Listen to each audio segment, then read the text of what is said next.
চট্টগ্রামে নিত্য পণ্যের বাজারের সর্বশেষ পরিস্থিতি জানাতে সরাসরি যুক্ত হচ্ছেন আমাদের সহকর্মী AKM নাজিম। নাজিম, বর্তমান বাজারে নিত্য পণ্যের দাম কেমন চলছে? কোন পণ্যের দাম বেশি উঠেছে বা কমেছে? এছাড়া ভোক্তারা কি ধরনের প্রতিক্রিয়া দিয়েছেন?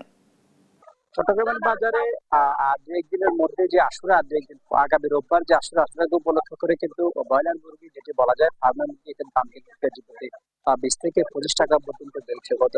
গত এক সপ্তাহ আগে যে মুরগি 20 থেকে 25 টাকা কম ছিল, সেটি কিন্তু সপ্তাহের ব্যবধান আশুরা উপলক্ষে 20 থেকে 25 টাকা, আবার অনেক ক্ষেত্রে 30 থেকে 35 টাকা পর্যন্ত বেড়েছে বলে এখানকার ব্যবসায়ীরা বলছেন। কারণ তারা যেটি বলছেন, আশুরা উপলক্ষে মুরগির যে চাহিদা, সেই চাহিদার কারণে আসলে তারা সরবরাহ সংকটের কথা বলে কিন্তু এসবের দাম বাড়িয়ে দিয়েছে। কারণ আশুরা উপলক্ষে সব ধর্মপ্রাণ মানুষ কিন্তু চেষ্টা করে ভালো খাবার খাওয়ার জন্য। সেজন্য যে মুরগির চাহিদা থাকে, ফার্মের মুরগি, সেটির জন্য দাম বেশি বাড়ানো হয়েছে বলে বলছেন ক্রেতা সাধারণ। কারণ সপ্তাহের ব্যবধানে প্রতি কেজি মুরগিতে 20 থেকে 25 টাকা, আবার মানভেদে 30 থেকে 35 টাকা পর্যন্ত বেশি। পাশাপাশি মুরগির পাশাপাশি অন্যান্য মাছ মাংস যেগুলো রয়েছে, সেগুলোর দাম বৃদ্ধি। কারণ এখানে দেশীয় যেসব মাছ রয়েছে, রুই, কাতলা, মৃগেল, কালিবাউ, সেসব মাছ কিন্তু 400 থেকে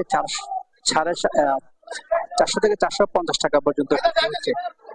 এসবের মাঝে কিন্তু আর মানুষের মাঝে যেটি বলছেন, ব্যবসায়ীরা যেটি বলছেন সরবরাহ সংকট, তাদের যে বরাবরের কথা, সেটি সরবরাহ সংকটের কথা বলে কিন্তু এসবের মাছ দাম বেশি বলছেন। পাশাপাশি সামুদ্রিক মাছ কিন্তু দাম বেশি। এখানে সামুদ্রিক যতগুলো মাছ রয়েছে, সবগুলো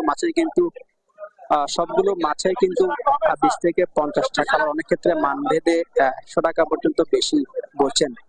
এগুলোর দামের ক্ষেত্রে যারা